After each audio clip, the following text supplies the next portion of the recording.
ஆதியாகமத்தின் புஸ்தகம் 32ஆம் அதிகாரம் 26வது வசனத்தை வாசிங்க. அவர், நான் போகட்டும், பொழுது விடுகிறது என்றார். அதற்கு அவன், நீர் என்னை ஆசீர்வதித்தால் ஒழிய உம்மை போக விடேன் என்றான். கண்களை மூடுவோம். நல்ல தகப்பனே, சர்வ வல்லமை உள்ள எங்கள் ஆண்டவரே, இந்த அருமையான வேலைக்காய் உமக்கு ஸ்தோத்திரம். கிருபை உள்ள கரத்தில் எங்களை தாழ்த்துகிறோம் ஆண்டவரே. இப்பொழுதும் நீர் எங்களோடு கூட பேசுகிறதான ஒரு நேரம், இடைபடுகிறதான ஒரு நேரம், உங்களுடைய சத்தத்துக்கு நாங்கள் காத்திருக்கிறோம் ஆண்டவரே. எங்கள் சபைக்கு எங்களுக்கு தேவையான வார்த்தைகளை தந்து நீர் ஆசீர்வதிக்கும்படி நாங்கள் செபிக்கிறோம். வசனத்தினால் எங்களை நிரப்புவீராக. மகிமையினால் ஆலயம் மூடப்படுவதாக. கிருபையுள்ள கரத்தில் எங்களை தாழ்த்துகிறோம். எங்கள் ஆண்டவர் இயேசு கிறிஸ்துவின் நாமத்தில் ஒப்பு கொடுத்து ஜெபிக்கிறோம் எங்கள் ஜீவனுள்ள நல்ல பிதாவே. அல்லேலூயா. ஆண்டவரை நோக்கி யாக்கோபு ஒரு விண்ணப்பத்தை ஏறெடுக்கிறார். அது என்ன விண்ணப்பம் என்றால் 26வது வசனம் 32ஆம் அதிகாரம் ஆதியாகமத்தின் புஸ்தகம் சொல்லுகிறது. அவர், நான் போகட்டும், பொழுது விடுகிறது என்றார். அதற்கு அவன், நீர் என்னை ஆசீர்வதித்தால் ஒழிய உம்மை போக விடேன் என்றான். வசனத்தில் அவன் ஆண்டவரை பார்த்து யாக்கோபு ஒரு காரியத்தை கேட்கிறான். நீர் ஆசீர்வதித்தால் ஒழிய உம்மை போக விடேன் என்றான். அநேக ஆசீர்வாதங்களை குறித்து நாம் வாசிக்கிறோம். குறிப்பாக முற்பிதாக்களுடைய ஆசீர்வாதத்தை நாம் பார்க்கிறோம். முற்பிதாக்கள் என்று சொன்னால் ஆபிரகாம், ஈசாக்கு, யாக்கோபு என்பவருடைய ஆசீர்வாதங்கள். இந்த 3 பேருடைய ஆசீர்வாதங்கள் விசேஷமானவைகள். எல்லாருக்குமே இருக்குது. ஆனால் இந்த 3 பேருடைய ஆசீர்வாதம் விசேஷமானது. குறிப்பாக அதில் ஆபிரகாமுடைய ஆசீர்வாதம் விசேஷமானது. ஆபிரகாமின் ஆசீர்வாதம் புறஜாதியாருக்கு வரும்படி அப்படின்னு சொல்லப்பட்டு பரிசுத்த ஆவியை குறித்தும் அந்த ஆபிரகாமுக்கு கொடுக்கப்பட்டதான அப்பம், ரசம், இது சம்பந்தமான விஷயங்களை குறித்தும் நாம் பார்க்கிறோம். அதையும் தாண்டி ஈசாக்குக்கு கொடுக்கப்பட்ட ஆசீர்வாதம் யாக்கோபுக்கு கொடுக்கப்பட்டது. குறிப்பாக ஆசீர்வாதம் அப்படின்னு சொல்கிறத நம்ம யாரும் இங்கே விரும்பாமல் இல்லை. ஆசீர்வாதத்தை விரும்பாதவர்கள் யாரும் இல்லை. ஆனால் ஆசீர்வாதம் என்பது என்னங்கிறதுல தான் இப்போ பிரச்சனையே இருக்குது. புதிய ஏற்பாட்டு சபைக்கும் பழைய ஏற்பாட்டு சபைக்கும் என்ன வித்தியாசம், அதாவது இன்னும் இப்படி சொல்லணும்னா நியாயப்பிரமாணத்துக்கும் சுயாதீன பிரமாணத்துக்கும் என்ன வித்தியாசம் அப்படின்னு கேட்டிங்கன்னு சொன்னால், நியாயப்பிரமாணத்தின் ஆசீர்வாதமானது ஆரம்பிக்கும் பொழுது ஆவிக்குரிய விதத்தில் இருந்தாலும் அது போக போக உலக பிரகாரமாய் தான் இருந்தது. ஆனால் நமக்கு முழுக்க முழுக்க மேலான ஆசீர்வாதம், அதாவது ஆவிக்குரிய ஆசீர்வாதத்தை குறித்து ஆண்டவர் வேதம் சொல்லுகிறது. கீழானவைகள் அல்ல, மேலானவைகளையே நாடுங்கள் என்று சொல்லப்பட்டிருக்கிறது. நமக்கு கொடுக்கப்பட்ட ஆசீர்வாதங்கள் ரொம்ப வித்தியாசமானது. ஆனால் என்ன ஆச்சரியம்னு கேட்டிங்கன்னா, இந்த பழைய ஏற்பாட்டில் சொல்லப்பட்ட ஆசீர்வாதங்களுடைய ஆவிக்குரிய தனம் அது அவங்களுக்கு தெரியல. இப்போது கானானை சுதந்திரிக்கணுங்கிறது ஆபிரகாமுக்குரியது. ஆனால் அதனுடைய உண்மையை அவர் பின்னாடி புரிஞ்சுக்கிறார். அதனால தான் எபிரேயர் 11 சொல்கிறாரு, அதை அல்ல அதிலும் மேன்மையான பரமதேசத்தையே அவர் நாடினார் அப்படின்னு இருக்கு. இந்த கானானுங்கிறது பரமகானான். நம்மளாம் இப்போ எதை வாஞ்சிக்கிறோம்? பரமகானானை வாஞ்சிக்கிறோம். அவர் கானான் தேசத்தை விரும்பினார். நான் எதனால் இந்த தேசத்தை நான் சுதந்திரித்துக் கொள்வேன் அப்படின்னு கேட்குறார். அவரை பொறுத்த வரைக்கும் ஆரம்பத்தில் என்னன்னு கேட்டிங்கன்னு சொன்னால், அந்த கானானை சுதந்திரிப்பது தான் ஆசீர்வாதமாக இருந்தது. ஆனால் கவனித்துக் கொள்ளுங்கள், அதற்கு பிறகு அவருக்கு அந்த ஆவிக்குரிய தரம் புரிகிறது. அதுக்கு பின்னாடி இருக்கிற ஆசீர்வாதம் புரியுது. அதனால தான் அப்புறமா அவர் சொல்கிறாரு, அந்த தேசத்தை நேசித்தவர் சொல்கிறாரு, எதனால் சுதந்திரித்துக் கொள்ளுவேன்னு கேட்ட அதே ஆபிரகாம் தான் பின்னாடி ஆண்டவர்கிட்ட சொல்கிறாரு, இதை அல்ல இதிலும் மேன்மையான பரமதேசத்தையே அவர் நாடினார் அப்படின்னு இருக்கு. அப்போ அதனால் என்னென்னா, ஒரு இடத்துல அவருக்கு தெரிஞ்சிருச்சு, இந்த தேசத்தை குறித்து அல்ல வேறொரு தேசம் எனக்கு இருக்கிறது, இந்த எருசலேமை அல்ல தேவன் தாமே கட்டி உண்டாக்கின அஸ்திபாரம் உள்ள நகரம் அப்படின்னு இருக்கிறது, அந்த நகரத்தை குறித்து அப்படின்னு இருக்கிறது. ஒரு இடத்துல அவங்க புரிஞ்சுக்கிறாங்க, இது ஆசீர்வாதம் இல்லை, மேலான ஆசீர்வாதம் ஒன்று இருக்குது அப்படின்னு சொல்லி. ஆனால் புதிய ஏற்பாட்டு சபையை சார்ந்த இப்போ நாம் அவங்க புரிஞ்சுக்கிட்ட அளவுக்கு கூட ஆசீர்வாதத்தை புரிஞ்சுக்கணுமான்னு தெரியல. இப்போ நமக்கும் அவங்கள மாதிரியே தான் இருக்கும். இப்போ பாருங்கள், ஆண்டவர் ஆபிரகாமை அனுப்பும்போது என்ன சொல்லி அனுப்புகிறாரு? உன் பேரை பெருமைப்படுத்துவேன் அப்படிங்கிறார். இப்போ ஆபிரகாம் நினச்சிருப்பார், ஆட்டோமேட்டிக்காக என்ன நினச்சிருப்பார்? ஓ, இந்த ஊரில் நம்ம பேரை பெரிய பேராக மாற்றுவார் போல் அப்படின்னு சொல்லி 15ஆம் அதிகாரம் வரைக்கும் ஆபிரகாமுக்கு எல்லா ஆசீர்வாதமும் வருது. வந்த உடனே நம்மளை மாதிரியே தான் ஆபிரகாம் அடுத்த கேள்வி கேட்குறாரு, ஆண்டவரே எல்லாம் இருக்குதுப்பா, எனக்கு பிள்ளை இல்லையாப்பா அப்படிங்கிறார். உடனே ஆண்டவர் சொல்கிறார், இல்லைப்பா உனக்கு ஒரு பிள்ளையை நான் கொடுப்பேன்ப்பா அப்படிங்கிறார். அந்த பேரை பெருமைப்படுத்துவேன்னு அவர் சொன்னது பூமியில் இல்லை, அது பூமியிலையும் இருக்குது. அது அதாவது எப்படின்னா, கர்த்தர் சொன்னதனுடைய அர்த்தம் வேறு. ஆபிரகாமுடைய பேரை எங்கே பெருமைப்படுத்துவாருன்னு. அடுத்து உனக்கு பிள்ளை கொடுப்பேன்னு ஆண்டவர் சொன்னது ஏதோ உலக பிரகாரமாக ஆபிரகாமுடைய சொத்தை கவனிச்சுக்கிறதுக்கு இல்லை, அந்த பிள்ளையின் வழியாக கிறிஸ்து வர வேண்டும், அதனுடைய ஆசீர்வாதம். தேவனுடைய வியூ வேற ஆசீர்வாதத்தில். இப்போ நாம் எப்படி ஆரம்பத்தில் ஆபிரகாம் உலக வியூவாகவே பார்த்துக்கிட்டு இருக்கிறார். அப்புறம் ஒரு இடத்துல அவர் புரிஞ்சுக்கிறாரு, இல்லை இல்லை இதெல்லாம் இல்லை, ஆசீர்வாதம் என்பது உண்மையானது வேற அப்படிங்கிறத அவர் புரிஞ்சுக்கிறார். அதே மாதிரி தான். ஆனால் இப்போ என்னென்னா அவங்க புரிஞ்சுக்கிட்டாங்க. இப்போது அந்த ஒரிஜினல் ஆசீர்வாதத்துக்குரிய நம்ம அவங்கள மாதிரியே தான் ஆரம்பத்தில் இருந்த மாதிரி இருக்கிறோம். இப்போ நாம் எதை சொன்னாலும் இந்த பூமிக்குரியதை பற்றி தான் பார்க்குறோம், பூமிக்குரியதை தான் யோசிக்கிறோம். இப்போவும் நம்ம எதை தான் யோசிக்கிறோம், ஆண்டவர் எனக்கு ஒரு இடம் கொடுப்பாரா, ஒரு வீடு கொடுப்பாரா, சாகிறதுக்குள்ளே ஒரு வீடு கொடுத்துருவாரா, ஒரு 25 வயசு ஆயிடுச்சுன்னா அதுக்குள்ளே பையனுக்கு எப்படியாவது ஒரு கல்யாணம் பண்ணி வச்சுருவாரா, கல்யாணம் பண்ணி வச்சாச்சுன்னா எப்படியாவது ஒரு பேரப்பிள்ளையை பாத்திர மாட்டோமா, பேரப்பிள்ளையை பார்த்த பிறகு எப்படியாவது அடுத்து அந்த பேரப்பிள்ளைக்கு ஒரு கல்யாணத்தை பாத்திர மாட்டோமா, இப்படியே தான் யோசிக்கிறோமே ஒழிய இவைகளுக்கு பின்னால் நமக்கு வேறொரு ஆசீர்வாதம் இருக்கிறது, அதை நாம் புரிஞ்சுக்கிறதில்ல. அதே மாதிரி தான் யாக்கோபுக்கு பின்னாடி போனீங்கன்னு சொன்னால் அங்கேயும் இதே மாதிரி விஷயம் இருக்கு. யாக்கோபு கொஞ்சம் விசேஷம், அவர் ஆசீர்வாதத்தை விரும்புகிறவர். ஆனால் ஒரு இடத்துல இந்த ஆசீர்வாதத்தை பெற்றுக்கிட்டே வரும்போது அவருக்கு ஒவ்வொரு ஆசீர்வாதத்துக்கும் இருக்கிற வித்தியாசம் தெரியுது. முதலாவது ஆசீர்வாதத்தை அவர் எங்கே கேட்குறாரு பாருங்க, வாசிங்க. ஆதியாகமத்தின் புஸ்தகம் 25ஆம் அதிகாரம் 31வது வசனம் வாசிங்க. அப்பொழுது யாக்கோபு, உன் சேஷ்ட புத்திர பாகத்தை இன்று எனக்கு விற்று போடு என்றான். அண்ணன் என்ன செய்யறான்னா, பசியில் இருக்கிறான். அண்ணன் ரொம்ப பசியில் நிற்கிறான். உயிர் போகிற நிலைமையில் அவனுக்கு பசி. அண்ணங்காரன் சொல்கிறான், என் ஜீவன் போது இப்போ எனக்கு எதுக்கு அப்படின்னு சொல்கிறான். அப்பொழுது ஏசா என்ன சொல்கிறான்னா, நான் சாக போகிறேனே, இந்த சேஷ்டபுத்திர பாகம் எனக்கு என்னத்துக்கு என்றான். அது ஏசாவுடைய பிரச்சனை, அது அப்படியே ஒரு பக்கம் இருக்கட்டும். ஆனால் யாக்கோபுக்கு இந்த ஏசாவுடைய சேஷ்டபுத்திர பாகம் அதன் மேலே ஒரு ஆசை இருந்துக்கிட்டே இருக்குது. அதை அவன் பார்க்குறான். ஏன்னா சேஷ்டபுத்திர பாகம்னா என்னென்னா ஆங்கிலத்தில் ஃபர்ஸ்ட் பார்ன் அப்படின்னு சொல்லுவாங்க. எபிரேய மொழியில் இந்த ஃபர்ஸ்ட் பார்னுக்கு எபிரேய வாழ்க்கையில் அதாவது யூதர்கள் இஸ்ரவேலர்கள் மத்தியில் ஃபர்ஸ்ட் பார்னுக்கு நமக்கு புரியும்படி சொல்லணும்னா 2 மடங்கு எல்லாத்துலேயும் கொடுப்பாங்க. இப்போ நீங்கள் பார்த்தீங்கன்னு சொன்னால் தாய்க்கு தலைப்பில்லைம்பாங்க, நம்ம ஊர்லலாம் சொல்லுவாங்க இல்லையா. எதை வச்சாலும் பார்த்தீங்கன்னா ஒரு இது எக்ஸ்ட்ராவாக கொடுப்பாங்க. அந்த மூத்த பிள்ளைக்கு ஒரு பெரிய ஆசீர்வாதம் எப்போவும் உண்டு. என்னதான் ஸ்ட்ராங்காக இருந்தாலும் சின்ன பையனாக இருக்கக்கூடாது. தான் வீட்டில் இருக்கிறவன்லாம் அவனை என்ன பண்ணிகிட்டே இருப்பான், நம்ம மட்டம் தட்டிகிட்டே இருப்பான், வேலை வாங்கிட்டே இருப்பான். அண்ணன் சொல்கிறேன் போடாம்பா. இந்த அண்ணங்காரங்கன்றவங்களுக்கு பாடுற ஆட்டம் இருக்குல்ல, அந்த தம்பியை போட்டு பண்ணுற சேட்டை, அது ஒரு பக்கம் இருக்குன்னு வச்சுக்கோங்களேன். இந்த மூத்த பிள்ளைனாலே ஒரு பெரிய, அதுவும் இந்த முதல் குழந்தை பிறந்துச்சுன்னா அந்த வீடே அவனை கொண்டாடி அவனை நல்லா வளர்த்துக்கிட்டே வருவாங்க. நிறைய நேரத்தில் பாருங்கள், 2வது பையன் பிறந்துருச்சுன்னா அந்த முதல் பையன் போகிற ட்ரெஸ்ஸையே இவன்கிட்ட கொடுத்துருவாங்க. இவனுக்கு புதுசாக எடுக்க மாட்டாங்க. அண்ணன் ட்ரெஸ்ஸு சின்னதாக போச்சு நீ போட்டுக்காம்பாங்க. பாதி நாள் அவன் ட்ரெஸ்ஸை போட்டு தான் இவன் வளருவான். அது அக்கா தங்கச்சியாக இருந்தாலும் அப்படி தான். பாதி நாள் அக்கா போகிற ட்ரெஸ்ஸை தான் தங்கச்சி போடும். ஆனால் அக்காவுக்கு புதுசாக எடுப்பாங்க. எப்பயாவது பர்த்டேக்கு தான் நமக்கு புது ட்ரெஸ் எடுத்து கொடுப்பாங்க. கேட்டால் சொல்லுவாங்க, அக்கா ட்ரெஸ்ஸு வீணாக போகுது, அண்ணன் ட்ரெஸ்ஸு வீணாக போகுது. பல நேரத்தில் பார்த்தீங்கன்னு சொன்னால் அந்த 2வது பையனுக்கு ஆசீர்வாதங்கிறது எப்போவுமே இப்படி ஷேர் பண்ணி தான் வரும். இதை யாக்கோபு பார்த்துக்கிட்டே இருக்கான். அதுலேயும் அப்பாவுக்கு அண்ணன்னா ரொம்ப இஷ்டம். யார்? ஈசாக்கு யார் மேலே இஷ்டம்? ஏசானா ரொம்ப இஷ்டம். பார்த்துக்கிட்டே இருக்கான். எதை கொடுத்தாலும் 2 கொடுக்குறாங்க, எதை கொடுத்தாலும் டபுள் போர்ஷன் போயிட்டே இருக்குது. அது மட்டும் இல்லாமல் இது ஒன்றும் விஷயம் இல்லை. அது மட்டும் இல்லாமல் அதுக்கப்புறம் ஈசாக்கோடைய சந்ததி ஏசா வழியாக தான் வரணும், முதல் பையன்றதுனால. இதெல்லாம் அவன் பார்த்துக்கிட்டே இருக்கான். ஒரு நாள் ஒரு சான்ஸ் கிடைக்குது. அண்ணன் கூழ் கேட்குறான், ஏதோ ஒன்று பசிக்குது அப்படின்னு ஒன்று. நம்மளாக இருந்தால் என்ன பண்ணுவோம்? கொடுக்க மாட்டேன்போம், இல்லைனா கொடுப்போம், 2வது சொல்லுவோம். ஆனால் அவன் என்ன கேட்குறான், சரி ஓகே நான் தரேன், உன் சேஷ்டபுத்திர பாகத்தை எனக்கு கொடு.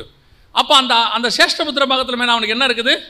ஒரு பெரிய ஆசை இருக்கிறது. சரி இது வந்துடுச்சுன்னா இதுமேட்டு டபுள் ஃபோல்டு வரும். அப்பா ஒத்துக்கிறாரா இல்லையாங்கிறது வேறு விஷயம். ஆனால் அவனுக்கு அது மேலே என்ன இருக்குது? ஒரு ஆசை. அந்த ஆசீர்வாதம் எனக்கு, தலைப்பிள்ளைக்குரிய ஆசீர்வாதம் எனக்கு வர வேண்டும் அப்படிங்கிறதான ஒரு ஆசீர்வாதம் இருக்குது. இந்த வசனத்தை படிச்சுட்டே இருக்கும்போது எனக்கு சமீப காலமாக கர்த்தர் வேதத்தை வாசிக்கும் போது ஒரு காரியத்தை சொல்லி கொடுக்குறார். என்னன்னா உணர்த்துறார். என்னன்னா, வேதத்தை வெறும் நீ கதையாக சரித்திரமாக படிச்சுன்னா அது புக்கு. அதுக்கு பின்னாடி என்னுடைய திட்டம் ஒன்று இருக்கும். அதை நீ தெரிஞ்சுக்கிட்டா தான் அது பைபிள். மற்ற புக்குகளுக்கும் வேதத்துக்கும் என்ன வித்தியாசம்னா, எத்தனையோ சரித்திர புக்கு இருக்குது, அதெல்லாம் படித்தா அதில் சரித்திரம் மட்டும்தான் கிடைக்கும்.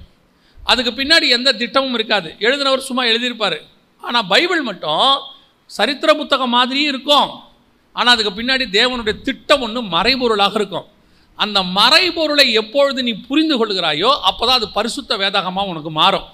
இல்லைனா அது ஹிஸ்ட்ரி புக்கு மாதிரியே தான் நீ படிச்சுக்கிட்டு இருப்ப அப்படின்னார். சமீப காலமாக ஒவ்வொரு விஷயத்துக்கு பின்னாடி அப்படி இருக்கிற சில விஷயங்களே கர்த்தர் அப்படியே சொல்லி கொடுத்துக்கிட்டே வரும்போது இந்த சம்பவத்தை படிக்கும்போது ஒரு காரியத்தை உணர்த்தினார். என்ன அப்படின்னு கேட்டிங்கன்னா, ஏசா சேஷ்டபுத்திர பாகத்தை கொடுத்தா சரி, யாக்கோபு அதுக்கு பதிலாக என்ன கொடுத்தான்? ஏசாவுக்கு என்ன கொடுத்தான்? கூழ் தானே கொடுத்தான். இவ்வளோ தானே நமக்கு தெரியும் இல்லையாம்மா? வாசிங்க 25ஆம் அதிகாரம் 34வது வசனம் கொடுங்க. அப்பொழுது யாக்கோபு ஏசாவுக்கு, நல்லா கவனிங்க, அவன் கேட்டது வெறும் கூழ் தான். யாக்கோபு என்ன கொடுத்தா பாருங்க. அப்பொழுது யாக்கோபு ஏசாவுக்கு அப்பத்தையும் பயிற்றங்கூழையும் கொடுத்தான். அவன் கேட்டதா கூழ் தான், இவன் கொடுத்தது அப்பமும் பயிற்றங்கோள். பயிற்றங்கோள் எப்படி இருந்துச்சான்? 30வது வசனம் வாசிங்க. 30வது வசனம். அப்பொழுது ஏசா யாக்கோபை நோக்கி, அந்த சிவப்பான கூழிலே, கூழ் எப்படி இருந்துச்சு? சிவப்பாக இருந்துச்சு. பயிற்றங்கோள் எப்படி இருந்துச்சு? இப்போ அவன் கொடுத்தது சிவப்பான கூழும் அப்பமும்.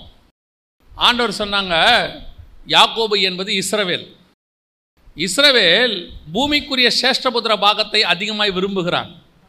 முதற் பலனான ஆசீர்வாதத்தை விரும்புகிறான். ஆனால் அவன் எதை கொடுத்துட்டான் ஏசா கிட்டேன்னா, அப்பத்தையும் சிவப்பான கூழையும் கொடுத்துட்டான். அப்பமும் சிவப்பான கூழ் எதுக்கான அடையாளம்னு கேட்டால், உடன்படிக்கைக்கான அடையாளம்.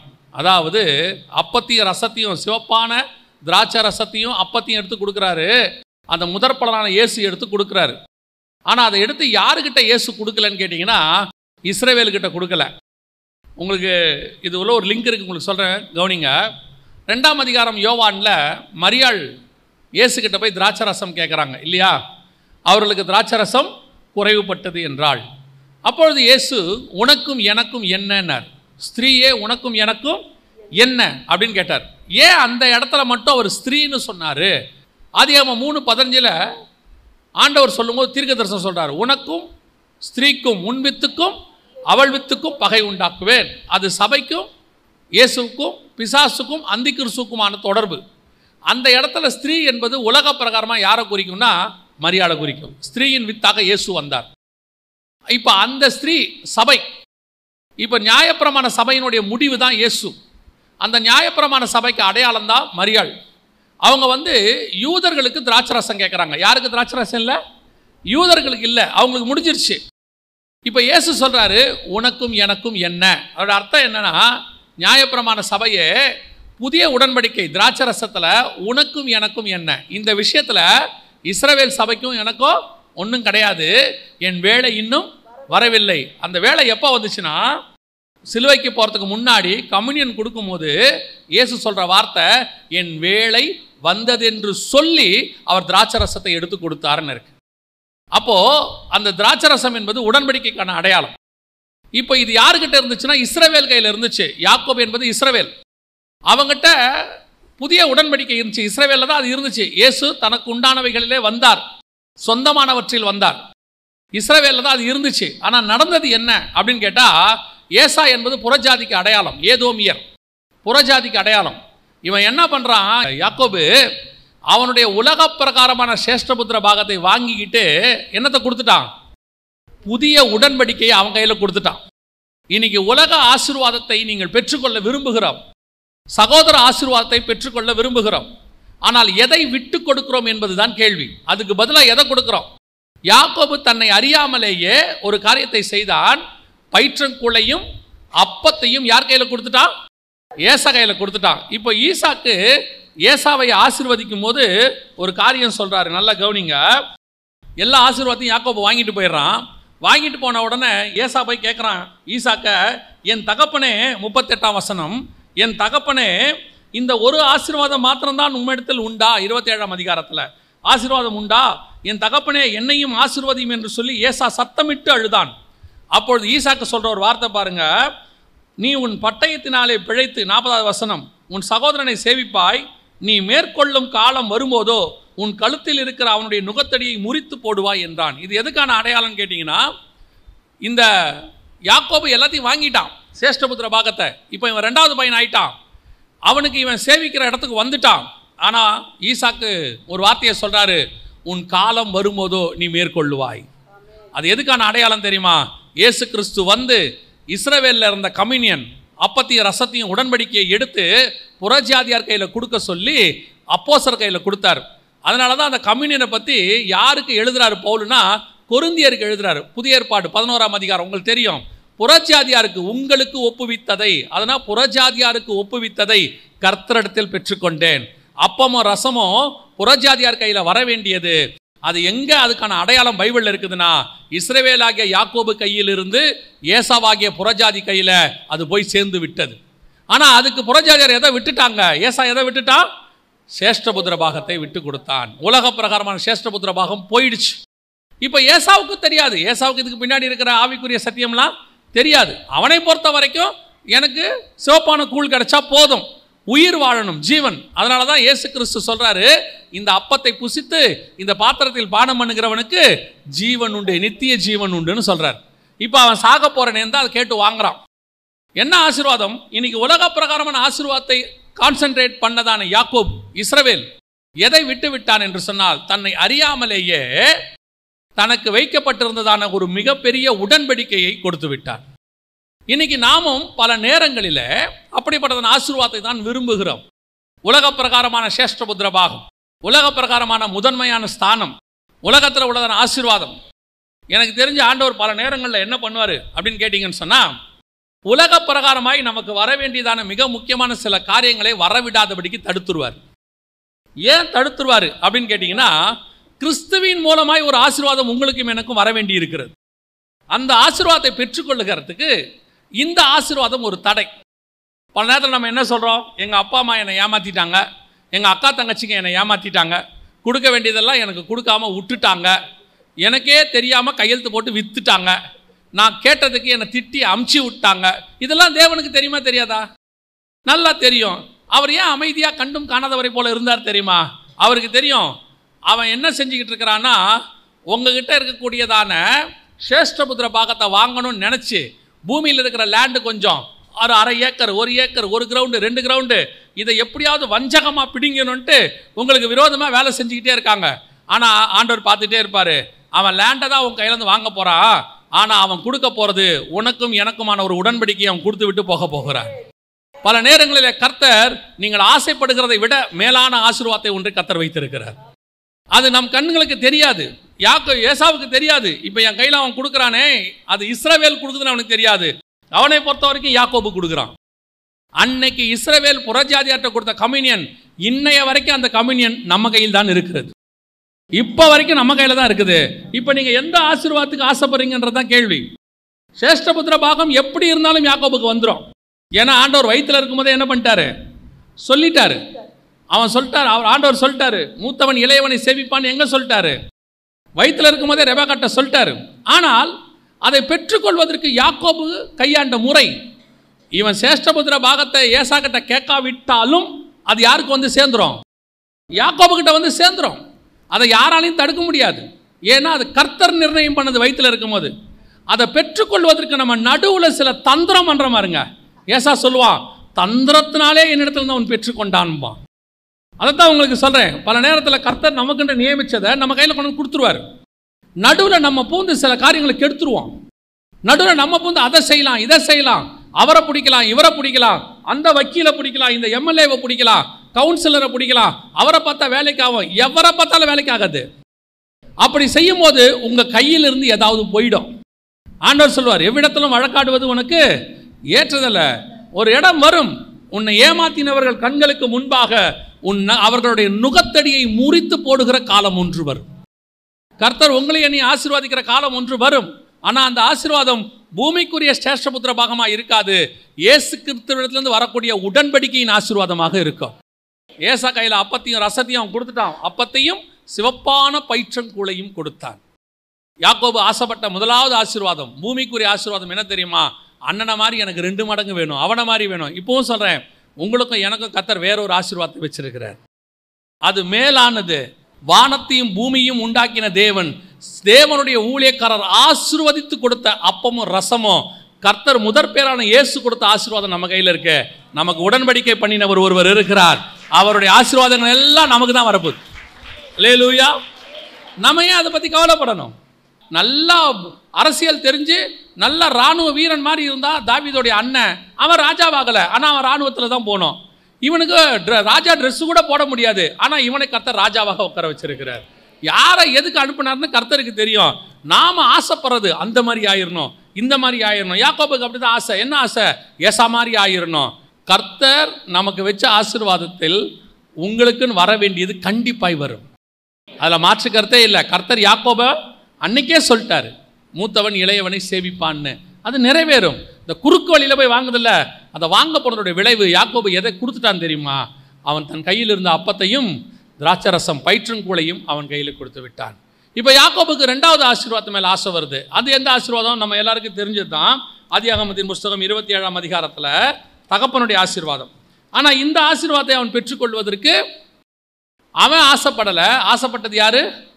ரெபேக்கா. ரெபேக்கா ஆசைப்பட்டாங்க. ஆனால் ரெபேக்கா கிட்ட ஒரு நல்ல குணம் இருக்குது. அதாவது ரெபேக்காவில் நீங்கள் தனியாக தியானிச்சு பாருங்கள், அந்த அம்மா மாதிரி ஒரு ஸ்பிரிச்சுவல் பர்சனை நீங்கள் என்ன செய்ய முடியாது? பார்க்க முடியாது. இந்த விஷயத்தை பார்க்கறதுக்கு முன்னாடி ஒரு விஷயத்தை நான் படித்தேன் அந்த அம்மாவை பற்றி. படிக்கும்போது அந்த அம்மாவுக்குள்ளே இருக்கக்கூடிய ஸ்பிரிச்சுவல் விஷயம் பாருங்கள். இந்த வசனத்தில் வாசிங்களேன், 27:41 வாசிங்களேன். யாக்கோபை தன் தகப்பன் ஆசீர்வதித்ததின் நிமித்தம் ஏசா யாக்கோபை பகைத்து, என் தகப்பனுக்காக துக்கிக்கும் நாட்கள் சீக்கிரமாய் வரும், அப்பொழுது என் சகோதரனாகிய யாக்கோபை கொன்று போடுவேன் என்று ஏசா தன் இருதயத்திலே சொல்லிக் கொண்டான். அடுத்த வசனம். மூத்த மகனாகிய ஏசாவின் வார்த்தைகள் ரெபேக்காளுக்கு அறிவிக்கப்பட்டது. எப்படி? போதும். எப்படி? ஏசா எங்க சொன்னான்? இருதயத்தில் சொல்லிக் கொண்டான். இந்த காரியம் யாருக்கு அறிவிக்கப்பட்டது? எப்படி? அவன் மனசுல நினைச்சத ரெபேக்காட்ட யார் சொன்னா? புரியுதா? நான் அந்த வசனம் புரியுதா? நம்ம சாதாரணமாக படிச்சுட்டு போயிடுவோம். வசனத்தை படிச்சு பாருங்க. யாக்கோபை கொன்று போடுவேன் என்று ஏசா தன் இருதயத்தில் சொல்லி கொண்டான். இருதயத்தில் மனசில் நினச்சிருக்கிறான். இந்த காரியம் ரெபேக்காளுக்கு, அது என்ன சொல்றது? இந்த காரியம் ரெபேக்காளுக்கு அறிவிக்கப்பட்டது. யார் மூலமா? அப்பன்னா ரெபேக்காளுக்கும் தேவனுக்கும் உள்ள தொடர்பை பாருங்க. வயிற்றில் பிள்ளை ஒன்றோடு ஒன்று மோதி கொண்டவுடன் ரெபேக்கா யார் இடத்துல போனால் இது என்னவாய் முடியுமோ என்று விசாரிக்கும்படி கர்த்தரிடத்தில் போனாள். அப்போ ரெபேக்காளுடைய சுபாவம் என்னன்னா, கர்த்தரோட பேசுகிற சுபாவம் இருக்கு அவளுக்கு. நம்ம பெருசாக நினச்சிட்டு இருக்கிறோம்ல, ஈசாக்கு ஆபிரகாம், நீங்கள் எடுத்து பாருங்க, ஈசாக்கோட ஸ்பிரிச்சுவலாக ஸ்டாண்டர்டை நீங்கள் பாருங்க. ரெபேக்காளுக்கு தேவனோடு கூட இருக்கிற தொடர்பு அதிகமாக இருக்கும். ஆபிரகாமில் இருந்த ஆசீர்வாதம் சாராள் கிட்ட போயிடும். யாக்கோபுக்கு தெரியாத விஷயம் லேயாளுக்கு தெரியும். இந்த முற்பிதாக்களுடைய மனைவிகள் இருக்கிறாங்கல்ல, இவங்க 3 பேரில் இருக்கிறதுல பெஸ்ட்டு யாருன்னா ரெபேக்காள் தான். இந்த அம்மா கிட்ட பாருங்க, அவன் இருதயத்தில் சொல்லி கொண்டான். இந்த காரியம் ரெபேக்காளுக்கு, இந்த பெனாதாத்னு ஒரு ராஜா இருப்பான் சிரியா தேசத்தில். அந்த ராஜா ஒரு நாள் தன்னுடைய தலைவர்கள்லாம் கூப்பிட்டு கேட்பான், நான் போடுற திட்டத்தெல்லாம் யாரோ இஸ்ரவேல் ராஜாவுக்கு போய் சொல்லிடுறாங்க, உங்களில் யார் அப்படி போய் சொல்கிறது எங்களுக்கு சொல்லுங்கம்பாங்க. சொன்ன உடனே கூட இருக்கிற தளபதி சொல்லுவான், ராஜாவே எங்கள் யாரையும் சந்தேகப்படாத, நீ உன் வீட்டின் பள்ளி அறையிலேயே பேசுகிறதை, அதாவது உன் வீட்டு பெட்ரூமில் பேசுகிறத எலிசாவுக்கு தெரிஞ்சிருங்கிறான். நீ உன் வீட்டு ரூம்குள்ளே பேசினா யாருக்கு தெரியும்? எலிசாவுக்கு தெரிஞ்சிருங்கிறான். அதுக்கு ஈக்குவலான வார்த்தை தான் இது. உன் இருதயத்தில் நீ பேசினா அது ரெபேக்காளுக்கு தெரிஞ்சிடும். அப்படின்னா அந்த அம்மாவுடைய ஸ்பிரிச்சுவல் குவாலிட்டியை பாருங்கள். அதனால தான் அந்த அம்மா சொல்லுது, யாரை கூப்பிட்டு? யாக்கோபை கூப்பிட்டு, ஆசீர்வாதம் யாருக்கு போகுது? ஏசாவுக்கு போகுது. அது ஏசாவுக்கு போகக்கூடாது. ஏன் போடக்கூடாது? என் வயிற்றில் இருக்கும் போதே ஆண்டவர் சொல்லிட்டாரு. என்ன சொல்லிட்டாரு? மூத்தவன் இளையவனை சேவிப்பான்னு சொல்லிட்டாரு. ஆசீர்வாதம் உனக்கு தான் வரும், நீ போய் வாங்கிக்கோ அப்படின்னு சொல்லிட்டாங்க. இப்போ யாக்கோபுக்கு மனசில் பயம் இருக்கு. என்ன பயம் இருக்கு? அப்பா ஆசீர்வதிச்சா ஆசீர்வாதம், அப்போ சபிச்சா சாபம் தானே. ஆசீர்வதிச்சிட்டாருன்னா பரவாயில்ல, சபிச்சிட்டாருன்னா? இப்போ ரெபேக்காள் சொன்னாங்க, ஆசீர்வதிச்சா அது உங்ககிட்ட வரட்டும், சபிச்சா அது என்கிட்ட வரட்டும். என்ன ஒரு டெடிகேஷன் பாருங்கள், எப்படிப்பட்டதான ஒரு டெடிகேஷன். இப்போ யாக்கோபுக்கு ஒரு தைரியம் வருது. என்ன தைரியம்?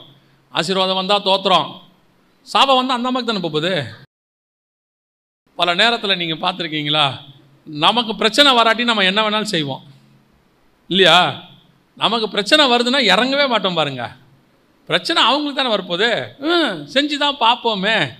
அந்த மாதிரி யாக்கோபுக்கு என்னது, போகிறேன், ஆசீர்வதிச்சா ஆசீர்வாதம் எனக்கு, சாபம் வந்தா ரெபேக்காளுக்கு. அந்த மாதிரி தான் சொல்லிருச்சே, உண்மையில் ஒரு சாபம் யாவும் என்மேல் வரட்டும். இது 2வது ஆசீர்வாதம் யாக்கோபுக்கு வர்றது. ஆனால் இந்த ஆசீர்வாதம் ரெபேக்காள் மூலமாக வருகிறவருடைய ஆசீர்வாதம்.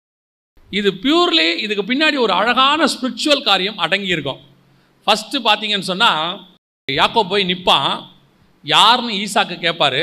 முதல்ல கேட்ட உடனே நான் யார் ஏசா அப்படிம்பான். உடனே இவன் சொல்லுவான், குரலோ யாக்கோபின் குரல். தொட்டு பார்ப்பான், பார்த்தா சரீரமோ ஏன் ஏசாவின் சரீரம்னா அவன் மேலே என்ன போட்டிருந்தான்? ஆட்டுத்தோல் போட்டிட்டு உள்ளே வந்தான். தொட்டு பார்த்தா என்ன சரீரம்? ஏசாவின் சரீரம். அப்போது முதல்ல இஸ்ரவேல் ஆசீர்வாதத்தை பெற்றுக்கொண்டது கர்த்தருடைய வார்த்தை, சவுண்டு. முதல்ல கர்த்தருடைய சவுண்டு வந்துச்சு. அடுத்து இயேசு தொட்டு பார்க்கிறவராய் வந்தார், மாம்சத்தில் வெளிப்பட்டார், உலகத்தின் பாவத்தை சுதந்திரித்திருக்கிற தேவாட்டுக்குட்டியாய் வந்தார். அதுக்கு பிறகு ஏசா சொல்லுவார், இனி என் மகன்தானோ என்று நான் அறியும்படி கிட்ட வா என்று சொல்லி அவன் என்ன பண்ணானா பையனை? 27வது வசனம். அப்பொழுது அவனுடைய வஸ்திரங்களின் வாசனையை மோந்த உடனே ஆட்டுத்தோல்ல என்ன வாசனை வரணும்? ஆட்டுத்தோலை மோந்தா என்ன வாசனை வரணும்? ஆட்டுத்தோல் வாசனை வரணும். ஆனால் அங்கே என்ன வருது பாருங்க, 27வது வசனம் வாசிங்க. அவன் கிட்ட போய் அவனை முத்தம் செய்தான். அப்பொழுது அவனுடைய வஸ்திரங்களின் வாசனையை மோந்து, இதோ என் குமாரனுடைய வாசனை கர்த்தர் ஆசீர்வதித்த வயல்வெளியின் வாசனையை போல் இருக்கிறது. இது என்ன வாசனை? உன்னத பாட்டில் இருக்கிற இயேசு கிறிஸ்துவின் வாசனை. வாரும் நேசரே நாம் வயல்வெளியில் போய் தங்குவோன்னு சொல்றாங்கல்ல, குமாரனுடைய வாசனை. குமாரன்னா இயேசு கிறிஸ்து. இது முழுக்க ஸ்பிரிச்சுவல். ஃபஸ்ட்டு வந்தது சவுண்ட், புறஜாதியாருடைய சவுண்டு. இயேசு கிறிஸ்து ஆரம்பத்தில் ஃபஸ்ட்டு 2000 வருஷம் ஆதாம் முதல் கொண்டு நோவா வரைக்கும் பேசிக்கிட்டு இருந்தார். அதற்கு பிறகு தேவன் என்ன பண்ணாரு? மாம்சத்தில் வெளிப்பட்டார், தொட்டு பார்க்கிறவராய் வந்தார். அதான் தோமா கிட்ட சொல்றார், என்னை தொட்டு பார் அப்படிங்கிறார் பாருங்க. அதற்கு பிறகு மோர்ந்து பார்த்தல். இப்போ ஆவியானவராக இருக்கிறார் நம்மகிட்ட, ஜீவ சுவாசத்தை ஊதினார், அவர்களை ஊதி பரிசுத்தாவை பெற்றுக்கொண்டார். இந்த 3 காரியமும் அங்கே இருக்கும். இப்போ அந்த முகந்து பார்த்தா என்ன வரும்னா, இயேசுவின் வாசனை வீசும். ஆவியானவரால் கொடுக்கப்பட்ட வசனத்தை நீங்கள் தியானிக்கும் போது இயேசு கிறிஸ்துவின் வாசனை வீசும். அந்த ஆசீர்வாதம் முழுக்க இயேசு கிறிஸ்துவின் மூலமாக வரக்கூடிய ஆசீர்வாதம். இதான் அங்கே சொல்லப்படுது. இந்த ஆசீர்வாதத்தை தான் அடுத்தபடியாக யாக்கோபு நேசித்தார். இந்த ஆசீர்வாதத்தை நீங்களும் நானும் நேசிக்கணும். சத்தம் நம்ம சத்தம், ஆனால் நம்ம சாயல் தேவ சாயலாக இருக்க வேண்டும். நம்ம சத்தம் தான், ஆனால் நம்மளை தொட்டு பார்த்தா யார் வெளிப்படணும் தெரியுமா? கிறிஸ்து வெளிப்படணும். அதனால தான் பவுல் சொல்கிறாரு, நான் என்னை சிலுவையில் அறைந்திருக்கிறேன், இனி நான் அல்ல, என்னில் வாழ்வது யாரு? கிறிஸ்து என்னில் வாழ்கிறார். நீங்கள் என்கிட்ட பேசி பாருங்க, பார்க்கறதுக்கு நான் பவுல் மாதிரி தான் இருப்பேன், ஆனால் என்னுடைய சாயல் தேவ சாயலாய் மாறிக்கொண்டே வர வேண்டும். என் மேல் ஆட்டுக்குட்டியினுடைய வஸ்திரம் வர வேண்டும். நமக்கு இன்னைக்கு அப்படி தான் இருக்குது. நமக்கு இன்னைக்கு என்ன பிரச்சனை? குரல் உள்ளுக்குள்ளே என்னவா இருக்குது? யாக்கோபு குரல் தான், ஆனால் மேலே மாறவே இல்லை. பேச்செல்லாம் என்ன பேச்சு? கிறிஸ்தவ பேச்சு தான், ஆனால் செய்கிற செய்கை என்ன செய்க? ஏசாவுடைய செய்கை. இன்னைக்கு நம்மளது எல்லாம் புறஜாதியாருடைய செய்கை தான். ஆனால் பேசும்போது பார்த்தீங்கன்னா பிரைஸ் தி லார்ட், ஹல்லேலூயா, ஸ்தோத்திரம். இல்லை சர்ச்சிலையாக இருக்கட்டும் வெளியாக இருக்கட்டும், நம்ம பேசுகிறத பார்த்து அடுத்தவங்க என்ன ஆகிடுவாங்க? மயங்கிடுவாங்க. பல நேரத்தில் நம்ம சவுண்டு வேற, நம்ம வேற. அதனால தான் சொல்கிறேன், இயேசு கிறிஸ்து வெளியே எப்படி இருந்தாரோ அப்படியே உள்ளேயும் இருந்தார், இல்லையா?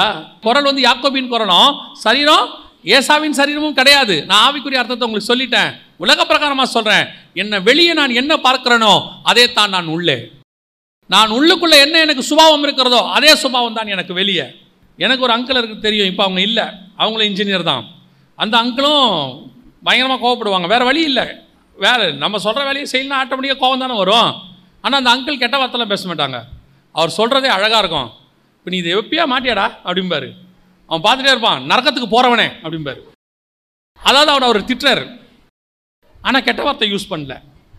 எப்படி திட்டுறாரு?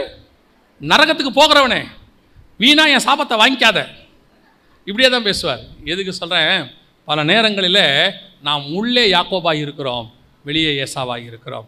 சிலர் உள்ளே ஏசாவாக இருப்பாங்க, வெளியே யாக்கோபாக இருப்பாங்க. பல நேரங்களில் ஆசீர்வாதம் இப்படித்தான் வருகிறது. உங்களை என்ன வெளியே பார்க்குறோமோ அதுதான் உள்ளேயும் இருக்க வேண்டும். யாக்கோபு இரண்டாவதாக ஒரு ஆசீர்வாதத்தை விரும்பினான். அது அவன் விரும்பாவிட்டாலும் தானாய் வந்தது, அவன் தாயார் மூலமாக வந்தது. இப்பவும் சொல்கிறேன், ரெபேக்கா சொன்ன வார்த்தை இருக்குல்ல, உண்மையில் ஒரு சாபம் யாவும், இது முழுக்க முழுக்க இயேசு கிறிஸ்து செய்தது. இயேசு எல்லா ஆசீர்வாதத்தையும் நமக்கு கொடுத்து விட்டு சாபத்தை எல்லாம் அவர் சுமந்து தீர்த்தார் என்று வேதம் சொல்லுகிறது. அவருக்கு வந்த எல்லா ஆசீர்வாதம் அவர் என்ன பண்ணிட்டாராம், நம்மகிட்ட கொடுத்துட்டார். அவர் சொல்கிறார், பிதா எனக்கு கொடுத்தவைகளில் ஒன்றையும் நான் வச்சுக்கல, எல்லாத்தையும் உங்ககிட்ட கொடுத்துட்டேன்ட்டாரு. நீங்கள் போய் பிதா இயேசுக்கிட்ட என்னென்ன கொடுத்தாருன்னு வாசிச்சு பாருங்கள். புதிய ஏற்பாட்டில் நியாயம் தீர்க்கிற அதிகாரத்துலேருந்து எல்லாத்தையும் வேதம் சொல்லுது. அத்தனையும் ஒரு யார்கிட்ட கொடுத்துட்டாராம், நம்மகிட்ட கொடுத்து வச்சிருக்கிறாரு. தேவன் தாமே அத்தனை அன்புள்ளவராக நம்மில் இருந்தார். அல்லேலூயா. இது ரெண்டாவது ஆசீர்வாதம் யாக்கோபு பெற்றுக்கொண்டது. மூணாவது ஒரு ஆசீர்வாதம் இருக்குது. யாக்கோபுக்கு எங்கேருந்து வந்துச்சு வாசிங்க. ஆதியாகமத்தின் புஸ்தகம் 31ஆம் அதிகாரம் 1வது வசனத்தை வாசிங்க. லாபானுடைய குமாரர் எங்கள் தகப்பனுக்கு உண்டானவைகள் யாவையும் யாக்கோபு எடுத்துக்கொண்டான் என்றும், எங்கள் தகப்பனுடைய பொருளினாலே இந்த செல்வத்தை எல்லாம் அடைந்தான் என்றும் சொன்ன வார்த்தைகளை யாக்கோபை கேட்டான். இது மூணாவது.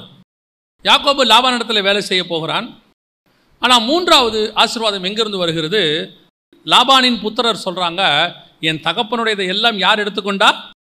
ஆனால் அப்படி அவன் எடுக்கவில்லை, அவன் வேலை செஞ்சுருக்கிறான். 20 வருஷம் என்ன பண்ணியிருக்கிறான்? வேலை பண்ணியிருக்கிறான். வேலை பண்ணது மாத்திரமல்ல, அவனுக்கு உண்டானது மட்டும்தான் கிடச்சிச்சு. அவனுக்கு உண்டானது மட்டும்தான் அவனுக்கு கிடச்சிச்சு. அவன் என்ன கூலி வேலை செய்தானோ அதை கர்த்தர் அவனுக்கு தந்தார். என்ன, லாபானுக்கு கொடுத்ததை விட கர்த்தர் இவனுக்கு அதிகமாக கொடுத்தார். அதை பார்க்கும்போது லாபானுக்கு என்ன தோணுது, நம்மளதை எல்லாம் இவன் என்ன பண்ணிட்டான். இது மூன்றாவது ஆசீர்வாதம். முதல்ல உள்ளது சகோதரனுடையது, ரெண்டாவது தாய் பெற்றுக் கொடுத்தது, மூன்றாவது மாமனுடையது. மாமாவுடைய ஆசீர்வாதம் யாருன்னா சிரியா தேசத்துக்காரன், புறஜாதியாருடைய ஆசீர்வாதம்.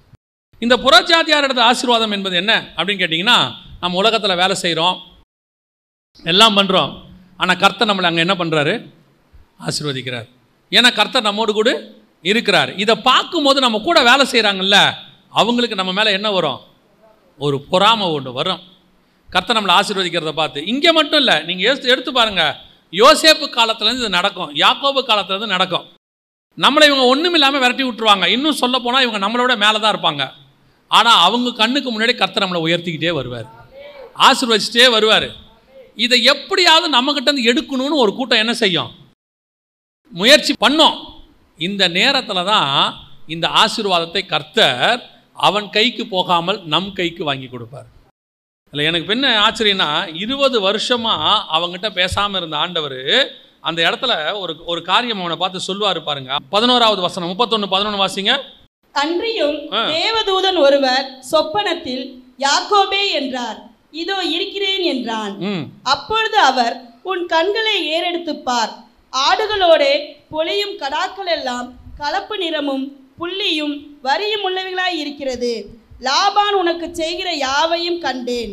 நீ தூணுக்கு அபிஷேகம் செய்து எனக்கு ஒரு பொருத்தனையை பண்ணின பெத்தேலிலே உனக்கு தரிசனமான தேவன் நானே. இப்பொழுது நீ எழுந்து இந்த தேசத்தை விட்டு புறப்பட்டு உன் இனத்தாரில் இருக்கிற தேசத்திற்கு திரும்பி போ என்று சொன்னார் என்றான். லிட்டரலாக ஆண்டவர் சொல்லியிருக்காரு, புறப்பட்டு போ அப்படின்னு சொல்லி. 20 வருஷம் அங்கே வேலை செஞ்சுருக்கிறான். கர்த்தர் அந்த 20 வருஷத்தில் இப்போ சொல்கிறாரு, நீ போதும், என்ன செஞ்ச, வேலை செஞ்சது போதும், புறப்பட்டு போ. ஆனால் இங்கே நல்லா கவனிச்சு பாருங்க, இந்த இடத்துல சொல்லப்பட்டது எல்லாமே உன்னை சுற்றி லாபான் செய்கிற எல்லாத்தையும் நான் என்ன பண்ணியிருக்கிறேன், பார்த்துக்கிட்டே இருக்கிறேன். நீ வேலை செய்கிற இடத்துல நம்ம புறஜாதியார்கிட்ட இருக்கும்போது நாம் உண்மை உள்ளவர்களாக தான் இருக்கிறோம். ஆனால் நம்மை சுற்றி அவர்கள் செய்கிற காரியங்களை யார் பார்த்துக்கிட்டே இருக்கிறா, தேவன் பார்த்துக்கிட்டே இருக்கிறார். கூட வேலை செய்கிறவங்க, மேலதிகாரி, நம்ம கூட இருக்கிற பக்கத்தில் இருக்கிற டேபிளில் இருக்கிறவங்க, இவங்க எல்லாம் நமக்கு செய்கிறத கர்த்தர் பார்த்துக்கிட்டே தான் இருக்கிறாரு.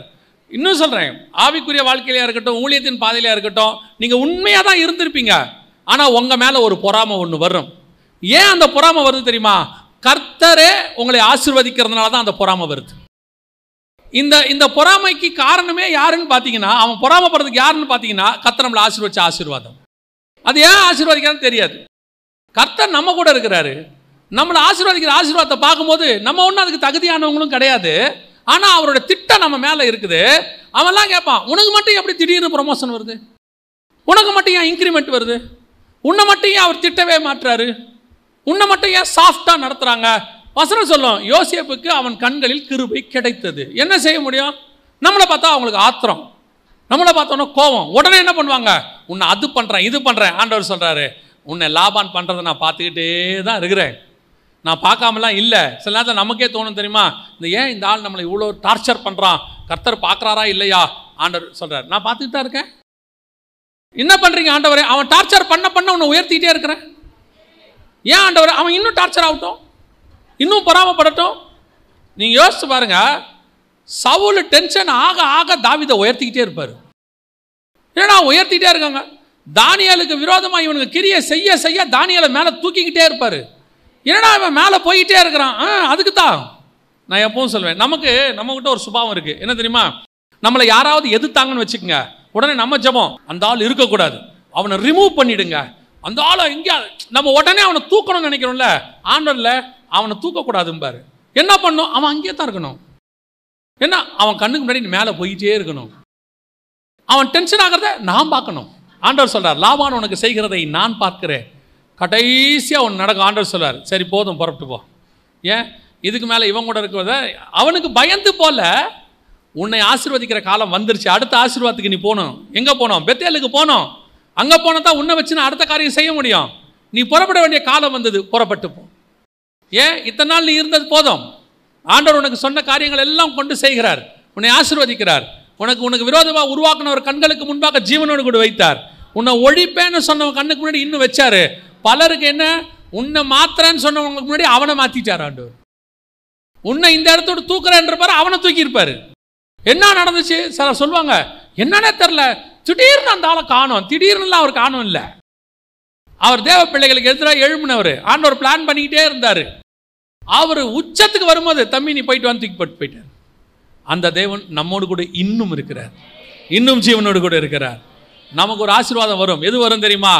நாம கையிட்டு சம்பாரிச்சதை ஒரு நாளும் கர்த்தர் இன்னொருத்தன் கைக்கு விட்டு கொடுக்கவே மாட்டார். ஆமாம், அதுவும் புறஜாதியார் கையில் கொடுக்கவே மாட்டார். ஏன் கொடுக்க மாட்டார் தெரியுமா? அது கர்த்தர் நமக்கு கொடுத்த சுதந்திரம், கர்த்தர் நம்மை ஆசீர்வச்ச ஆசீர்வாதம். சில நேரத்தில் அப்பா அம்மா கிட்டேருந்து வர வேண்டியது வராமல் இருக்கும், வர வேண்டிய சொத்து வராமல் இருக்கும். அதுக்கு பின்னாடி கர்த்தருக்கு நிறைய ரீசன் இருக்கும். இப்பவும் சொல்கிறேன், சில நேரங்களில் நமக்கு புறஜாதியருடைய ஆசீர்வாதங்கள் வர விடாதபடிக்கு தடுப்பார். அதே நேரத்தில் நம்முடைய ஆசீர்வாதத்தையும் அவன் கையில் கர்த்தர் விட்டு கொடுக்க மாட்டார். லாபான் எல்லாத்தையும் எடுத்துக்கலாம் என்னென்னமோ செஞ்சு பார்த்தான். கடைசியில் துரத்திக்கிட்டே வந்துட்டான், அடிச்சு பிடிச்சி வரான். எனக்கு ரொம்ப சந்தோஷம் என்னென்னா, யாக்கோபு ஆண்டவர்கிட்ட போய் ஜெபமே பண்ணல. யாக்கோபுக்கு தெரியாது லாபான் துரத்திக்கிட்டு வரான்னு. அவன் பாட்டுன்னு கேஷுவலாக இருக்கான் பெயர் சபாவில். துரத்திக்கிட்டே வரான். வந்துட்டு பெரிய பந்தாவாக பேசுவார் லாபான். உன்னை என்ன வேணாலும் பண்ணுறதுக்கு எனக்கு என்ன இருக்குது, அதிகமாக இருக்குது, அது அவர் அடிச்சு வெட்டி போட்டுருவேன் நான். நேற்று நைட்டு ஆண்டவர் என்கிட்ட பேசிட்டார், உன்னை ஒன்றும் செய்யக்கூடாதுன்ட்டார். அதனால் நான் உன்னை ஒன்றும் செய்யலை போட. காரணம், துரத்துனது லாபான், காப்பாற்றினது கர்த்தர். கர்த்தரை தாண்டி யார் நம்மளை என்ன செய்ய முடியும்? யார் எதுவும் செய்ய முடியாது. அவன் சொல்லுவான். சிலர் சொல்லுவாங்க, உன்னை இல்லாமல் பண்ணிடுவேன், அப்படி பண்ணிடுவேன், இப்படி பண்ணிடுவேன், உன்னை நடுத்தரில் நிறுத்தி காட்டுறேன் பாரு. ஒன்றும் பண்ண முடியாது. இப்போவும் சொல்கிறேன், ஒன்றும் பண்ண முடியாது. காரணம் என்ன தெரியுமா? அவனுக்கும் நமக்கும் நடுவில் தேவனாகிய கர்த்தர்னு ஒருத்தர் நியாயம் இருக்கிறவர் இருக்கிறார், வழக்காடுகிறவர் இருக்கிறார். அவரை தாண்டி நம்ம கிட்ட வரவே முடியாது. எங்க வர? நம்ம ஒன்றும் பலசாலிலாம் கிடையாது. நான் சொல்லுவேன், பைபிளை நான் பார்த்ததுலேயே அதிக பயந்த சுபாவம் யாரு, பயந்தாங்கொள்ளி யாருன்னு கேட்டீங்கன்னா யாக்கோபு தான். பயந்துக்கிட்டே இருப்பான். ஏசாக்கிட்ட சேஷ்டபுத்திர பாகத்தை வாங்கிட்டான், ஆனால் பயம். அப்பா கிட்ட ஆசீர்வாதத்தை வாங்கிட்டான், பயம். ஊரை விட்டே ஓடிட்டான். அங்கே போனால் லாபானுக்கிட்ட பயம், இங்கே போனால் சிமியோனும் லேவியும் ஒருத்தனை கொலை பண்ணிடுவாங்க, அங்கே பயம். அவன் வாழ்நாளெல்லாம் பயம். ஆனால் ஒன்று, அவ்வளவு பயந்தாலும் அவன் தலை முடிய கூட எவனையும் தொட விட மாட்டார் கர்த்தர். நடுவில் நின்று வழக்காடுவார். நீங்களும் நானும் அப்படித்தான். நம்மளை பார்க்கறதுக்கு அப்படி தெரியாது, பந்தாவே தெரியும். தெரியுமா உங்களுக்கு? இந்த எலியா இருக்காம்ல, பயங்கர பந்தா ஆள். கர்த்தருக்கு முன்பாக நிற்கிற நான், சூரியனை இறக்குற எல்லாம் ஏசபேல் ஒன்று சொன்னவொன்னு ஊரை விட்டு ஓடிட்டான் பாருங்க. நாளைக்கு இந்நேரம் உன் தலை இருக்காதுன்னு ஒன்று இதை எலியா கேள்விப்பட்ட உடனே வனாந்தரத்துக்கு ஒரு நாள் பிரயாணம் போய் சூரச்செடிக்கையில் படுத்து, போதுங்கத்தாவே நான் சாகிறேன். ஆனால் ஆண்டவர் சொல்கிறாரு, பயப்படவே பயப்படாதே யாக்கோபு என்னும் சிறு மந்தையே, பயப்படாதே, வானத்தையும் பூமியும் உண்டாக்கின தேவன் நம்மோடு கூட இருக்கிறார். அவரை தாண்டி யாரும் எதுவும் நம்மளை எதுவுமே செய்ய முடியாது. உன்னை சிங்கக்கபியில் போடுறவனாக இருந்தாலும் ராஜாவை நைட்டு தூங்க விட மாட்டார். தானியேல் படுத்து தூங்கிட்டான், ராஜா தூங்கலை. காலில் வந்து கேட்குறாரு, தானியேலே தேவன் உன்னை விடுவிக்க வல்லமை உள்ளவராக இருந்தாரா? அதெல்லாம் நல்லபடியாக தான் இருக்கிறேன், கவலைப்படாதன்றான் இவன். அவனை ராஜா தூங்கலை. பல நேரத்தில் நமக்கு விரோதமாக எழும்புறவனோட தூக்கத்தை ஆண்டவர் தூக்கிடுவார். நமக்கோ நல்ல நிம்மதியான நித்திரையை கர்த்தர் கட்டளையிடுவார். அல்லேலூயா. ஒரு புறஜாதியாரும் உங்கள் ஆசீர்வாதத்தை எடுக்கும்படி கர்த்தர் அனுமதி கொடுக்கவே மாட்டார். ஒரு வேளை யாராவது எடுத்துகிட்டு போனாலும் கவலைப்படாதிருங்கள், அதை 2 மடங்காக 10 மடங்காக திருப்பி தர கர்த்தர் வல்லமை உள்ளவராக இருக்கிறார். நம்முடைய ஆண்டவர் சர்வ வல்லமை உள்ள தேவன். அல்லேலூயா. கடைசியாக ஆரம்பத்தில் வாசித்த வசனம் திருப்பி வாசிங்க, முடிக்கலாம். ஆதியாகமத்தின் புஸ்தகம் 32ஆம் அதிகாரம் 26வது வசனம். அவர் நான் போகட்டும், பொழுது விடுகிறது என்றார். அதற்கு அவன், நீர் என்னை ஆசீர்வதித்தால் ஒழிய உம்மை போக விடேன் என்றார். இதான் யாக்கோபு கேட்ட கடைசி ஆசீர்வாதம். ஃபஸ்ட்டு அண்ணனுடைய சேஷ்டபுத்திர பாகத்தை ஆசைப்பட்டான். அடுத்து அப்பா கிட்ட இருந்து ஆசீர்வாதம் வந்துச்சு. அடுத்து மாமா கிட்ட இருந்து புறஜாதியார்ட்ட இருந்து ஆசீர்வாதம் வந்துச்சு. இதெல்லாம் வந்தது உண்மை. சரி, இவ்வளோ ஆசீர்வாதம் இருக்குது, எல்லாம் இருக்குது, ஓகே ரைட்டு பரவாயில்ல அப்படின்னு நினச்சா, இப்போது யாக்கோபு நினைக்கிறான், எங்கள் அண்ணங்கிட்டேருந்து வந்து ஆசீர்வாதம் இல்லை, இப்போ எங்கள் அப்பா கொடுத்த ஆசீர்வாதம் என் கண்ணுக்கு முன்னாடி இப்போ தெரியல, எங்கள் மாமா கிட்டேருந்து புறஜாதியிருந்து ஆசீர்வாதம் கண்ணுக்கு முன்னாடி இருக்குது, ஆனால் நாளைக்கு காலையில் இதெல்லாம் இருக்குமான்னு தெரியாது. ஏசா வந்துக்கிட்டு இருக்கிறான். இந்த எந்த ஆசீர்வாதமும் எனக்கு உண்மையான ஆசீர்வாதம் கிடையாது. ஆண்டவரே, நீங்கள் ஆசீர்வச்சிருங்க.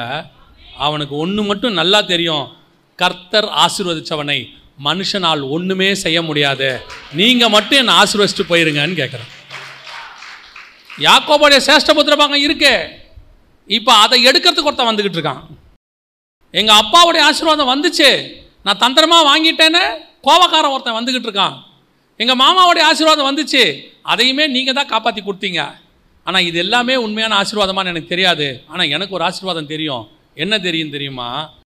நீங்கள் ஆசீர்வதித்தால் ஒழிய உம்மை நான் போக விடேன். ஒரு விஷயம் மட்டும் நல்லா தெரிஞ்சுக்கொள்ளுங்க, கர்த்தர் ஆசீர்வதித்த உங்களையும் என்னையும் இந்த உலகத்தில் இருக்கிற எவனும் சபிக்க முடியாது, அழிக்க முடியாது, எதுவுமே செய்ய முடியாது. எனக்கு பைபிளில் ரொம்ப பிடிச்ச ஒரு விஷயம் என்னென்னா, நோவா குடிவரி தெரிஞ்சு எழுந்திருப்பார் இல்லையா?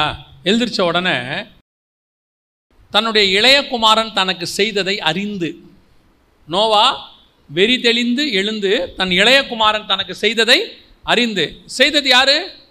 இளையகுமாரன். யார் செஞ்சது? இளையகுமாரன் பேர் என்ன? சேம் காம் யாபேத்து தான். காம் தான் செஞ்சது. இந்த வேலையை செஞ்சது யாரு? காம். அவ யாரை சபிக்கணும்? காம தானே சபிக்கணும். ஆனால் நோவா காம சபிக்க மாட்டார். நோவா என்ன சொல்றாரு? தன் இளையகுமாரன் தனக்கு செய்ததை அறிந்து. யார் சபிக்கப்பட்டவன்? ஏன் காம சபிக்காம கானானை சபிச்சாரு? கானான் யாருன்னா காமுடைய பையன். அதாவது நோவா பையன் செஞ்சதுக்கு பையனை சபிக்காம யாரை சபிச்சாரு? பேரனை சபிச்சிட்டாரு. ஏன் பேரனை சபிக்கிறாரு பையனை சபிக்காமன்னு கேட்டிங்கன்னா, 9ஆம் அதிகாரம் 1வது வசனத்தில் கர்த்தர் நோவாவையும் அவன் குமாரரையும் ஆசீர்வதித்து, அப்படின்னா நோவாவுக்கு நல்லா தெரியுது, இப்போ நான் என்ன தான் என் இளையகுமாரன் சபிச்சாலும் அந்த சாபம் என்ன செய்யாது, அவன் மேலே நிற்காது. ஏன் நிற்காதுன்னா கர்த்தர் அவனை ஆசீர்வதிச்சிட்டார். சரி, இவனை விட்டுருவான். இவனுக்கு அடுத்து யார் சேஷ்டபுத்திர பாகம்? அவன் பையன் கானான், அவனை சபிச்சிருவான். அந்த ஆசீர்வாதத்தை அவ்வளவு வல்லமை இருக்குமானால், கர்த்தர் ஆசீர்வதித்தவனை நோவாவால் சபிக்க முடியாதானால், கர்த்தர் ஆசீர்வதித்த உங்களையும் என்னையும் இந்த பூமியில் இருக்கிற எந்த மனுஷனும் சபிக்கவே முடியாது. அத்தனையும் நம்ம மேல உள்ள ஆசீர்வாதம் தான். அத்தனையும் ஆசீர்வாதம் தான். எப்படிப்பட்ட ஆசீர்வாதம் பாருங்க. ஆனால் இந்த ஆசீர்வாதம் அவனுக்கு சும்மா வரல தெரியுமா? அந்த இடத்துல ஒரு ஆண்டவர் ஒரு அழகாக ஒரு கேள்வி கேட்பாரு. வாசிங்க. இப்போ 26 அவன் கேட்குறான், நீர் என்னை ஆசீர்வதித்தால் ஒழிய உம்மை போக விடேன். அடுத்தது அவர் உன் பேர் என்ன என்று கேட்டார். ஏன் இவருக்கு தெரியாதா? தெரியும், இவருக்கு தெரியும்ல. இவன் என்ன சொன்னான்? யாக்கோபு என்றான். இந்த இடத்துல அர்த்தம் புரியுதா உங்களுக்கு ஏதாவது?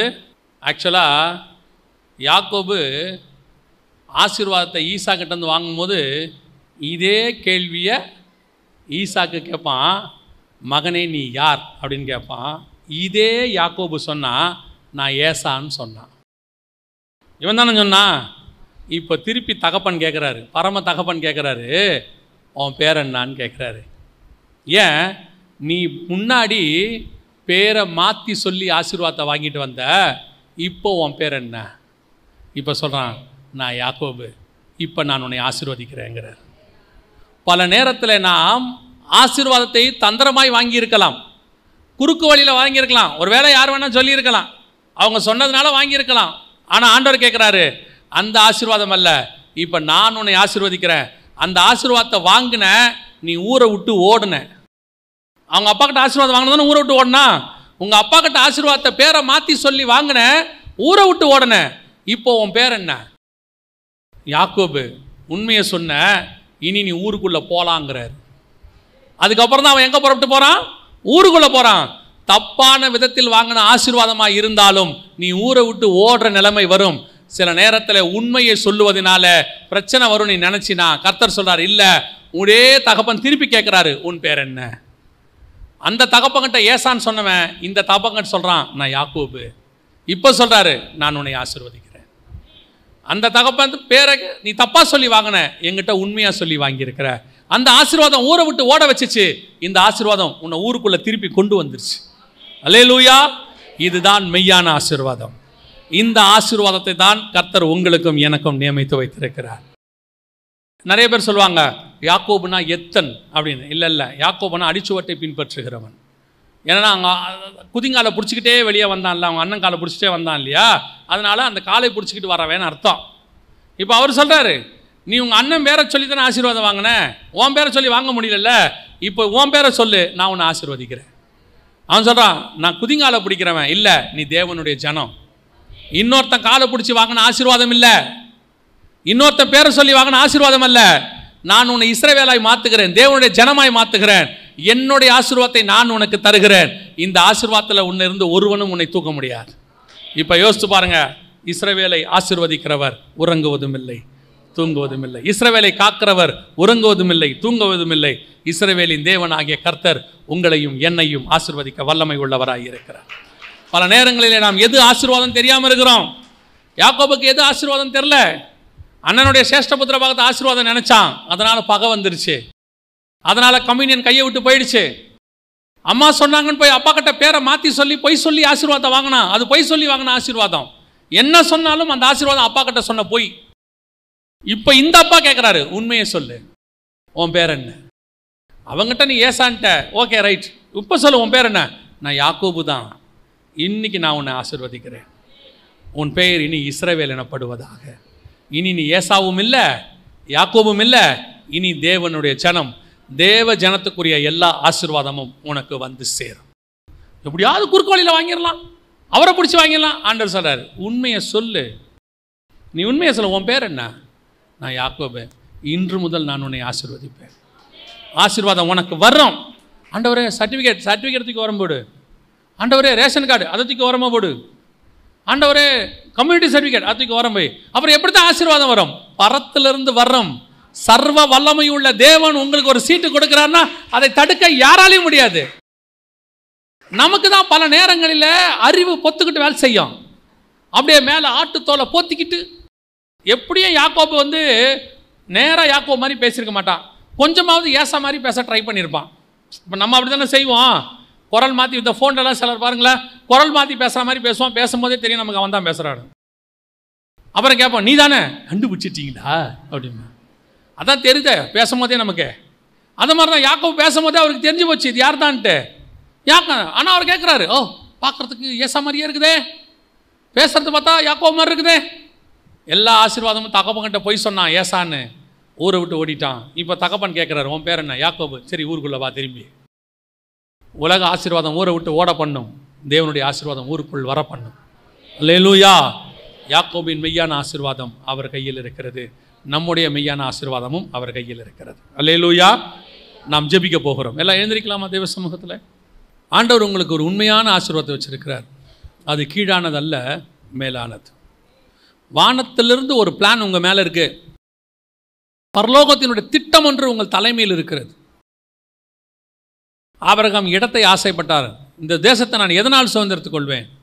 ஒரு நாள் அதே ஆபிரகாம் சொல்றார், இது இல்லை, இதிலும் மேன்மையான பரம தேசத்தையே நான் நாடினேன். அண்ணனுடைய ஆசீர்வாதம், அப்பாவுடைய ஆசீர்வாதம், மாமாவுடைய ஆசீர்வாதம் எல்லாத்தையும் பெற்றுக்கொண்ட யாக்கோபு ஒரு நாள் தேவனை பார்த்து கேட்கிறார், நீர் என்னை ஆசீர்வதித்தால் ஒழிய உம்மை நான் விட மாட்டேன். ஏன் யாக்கோபு இவ்வளவு ஆசீர்வாதம் வச்சிருக்கிறியே? இவ்வளவு ஆசீர்வாதமும் ஆசீர்வாதம் அல்ல, நீர் ஆசீர்வதிக்கிற ஆசீர்வாதம் தான் மெய்யான ஆசீர்வாதம். ஆண்டவர் உன்னை வானத்துக்குரிய ஆசீர்வாதத்தினால் நிரப்ப விரும்புகிறார், நிரப்ப விரும்புகிறார். உங்களுக்கு விரோதமாய் உருவாக்கப்படுகிற எல்லா ஆயுதத்தையும் வாய்க்காமல் பண்ண போகிறார். உங்களை விரட்டிக்கிட்டு வர்றவங்க, துரத்திக்கிட்டு வர்றவங்க, ஏசா மாதிரி ஆட்கள் உங்களை கொலை பண்ண வர்றாங்க நீங்கள் நினைக்கிறீங்க. ராமுழுக்க தூக்கம் இல்லாமல் இருக்கீங்க, என்னை ஒழிச்சு கட்டிடுவாங்கன்னு நினைக்கிறீங்க. ஆண்டவர் சொல்கிறார், இல்லை இல்லை இல்லை இல்லை, அவர்கள் எல்லாம் வந்து உன்னோடு சமாதானமாய் போவார்கள். ஏசா வந்து சமாதானமாய் போனான், லாபான் வந்து சமாதானமாய் போனான். எனக்கு தான் பயம், என்ன நடக்குமோன்னு. கர்த்தர் சொல்றார், ஒன்றும் நடக்காது, உன்னை யாரும் எதுவும் செய்ய முடியாது. காரணம், சர்வ வல்லவருடைய ஆசீர்வாதம் உன்னோடு கூட இருக்கிறது. உச்சம் தலை முதல் உள்ள கால் வரைக்கும் ஆசீர்வதிக்கிற தேவன் உன்னோடு கூட இருக்கிறார். உனக்கு விரோதமாய் உருவாக்கப்படுகிற ஆயுதங்கள் வாய்க்காது. தைரியமா நீங்க சொல்லுங்க. அவன் நினைச்சான் லாபானுடைய ஆசீர்வாதம் இருந்தா நல்லா இருக்கும்னு. இப்ப அந்த லாபான் ஆசீர்வாதம் தான் அவனுக்கு பிரச்சனை. ஏசா வரானே, இதெல்லாம் கொண்டு போட்டுருவானோ, வெட்டிடுவானோ, ஆத்துக்கு அந்த பக்கம் கொஞ்சம், ஆத்துக்கு இந்த பக்கம் கொஞ்சம் மாற்றி நிற்க வைக்கிறான். ஏசாவுக்கு அந்த ஆசீர்வாதத்தில் கொஞ்சம் கொடுத்து அனுப்புகிறான். முன்னாடி அனுப்புங்க, ஏசாவை கூல் பண்ணுங்க. எவ்வளோ காரியத்தை செஞ்சு பார்க்குறான். ஆனால் அவனுக்கு ஒன்றும் தெரியல, ஒன்றுமே நீ தரல. ஆனால் லாபானை சமாதானமாய் தேவன் போக பண்ணினார். நீ ஒன்றும் கொடுத்தாலும் கொடுக்காவிட்டாலும் உன்னை சமாதானமாய் போக பண்ணுகிற ஆண்டவர் ஒருவர் இருக்கிறார். உனக்கு பிரச்சனை வராதபடி அவர் பத்திரமாய் பாதுகாத்துக் கொள்வார். அவர் உங்க கூட இருக்கிற வரைக்கும் ஒரு கவலையும் நமக்கு கிடையாது. நம்மோடு கூட இருந்து அவர் வழக்காடுகிறவர், நமக்காக யுத்தம் பண்ணுகிறவர், நமக்காக பரிந்து பேசுகிறவர், வேணுமென்றால் நமக்காக அவரே சாபத்தை சுமக்கிறவர். அப்படிப்பட்ட ஒரு தேவன் நம்மோடு கூட இருக்கிறார். ஒப்பு கொடுப்போமா தேவ சமூகத்தில்? ஆண்டவரே, இந்த உலகத்தில் இருக்கிற எல்லா ஆசீர்வாதத்தை விட உங்ககிட்ட இருக்கிற மேலான ஆசீர்வாதம் தான் எங்களுக்கு தேவை. ஆண்டவரே, அப்பா அம்மா மாமனார் மாமியார் மூலமாக வர ஆசீர்வாதத்தை விட எனக்கு உங்கள் மூலமாக வர ஆசீர்வாதம் தான் மேலான ஆசீர்வாதம். ஒப்பு கொடுப்போமா? சர்வ வல்லமையுள்ள எங்கள் தகப்பனே, இந்த அருமையான வேலைக்காய் உமக்கு நன்றி. நீர் எங்களை ஆசீர்வதித்தால் ஒழிய வேறு எந்த ஆசீர்வாதமும் எங்களுக்கு நிலையானது அல்ல. ஆண்டவரே, நீங்கள் எங்களை ஆசீர்வதிக்கிற தேவன், நீர் எங்களை ஆசீர்வதிக்கிற தேவன். பூமிக்கும் வானத்துக்கும் நீர் சர்வ வல்லமை உள்ள தேவனாய் இருக்கிறார். எங்கள் மேல் வைத்திருக்கிற பரலோகத்தின் திட்டத்தை, ஆசீர்வாதத்தை, பரலோகத்தின் ஆசீர்வாதத்தை எங்களுக்கு தந்து ஆசீர்வதிப்பீராக. முடிவு பரியந்தம் அதில் நிற்க எங்களுக்கு கிருபை பாராட்டும். எங்கள் ஆண்டவர் இயேசு கிறிஸ்துவின் நாமத்தில் ஒப்பு கொடுத்து ஜெபிக்கிறோம் எங்கள் ஜீவனுள்ள நல்ல பிதாவே.